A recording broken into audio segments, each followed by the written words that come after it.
Hilti's new seamless modular support MT system replaces welding and other strut-based systems for key applications, such as cable trays, piping, multi-trade racks, overhead grids, and others. While traditional welded steel is widely available, highly skilled steel erectors and welders must be utilized for their construction. The MT system can be easily field cut and assembled without any specialized training with standard tools for increased productivity compared to traditional welded steel. It's a seamless solution covering a wide range of application requirements. The cut marks on the MT profile aid in measuring an overall cutting process.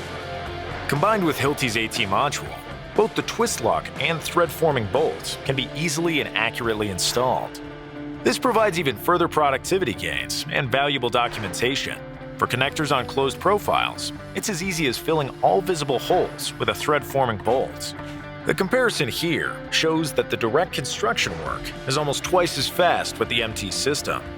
There are additional steps that will be required with the welded steel solution to make it equivalent in performance, like weld cleanup, zinc-rich repair paints, priming, and final paint coating. Making the smart choice an easy one.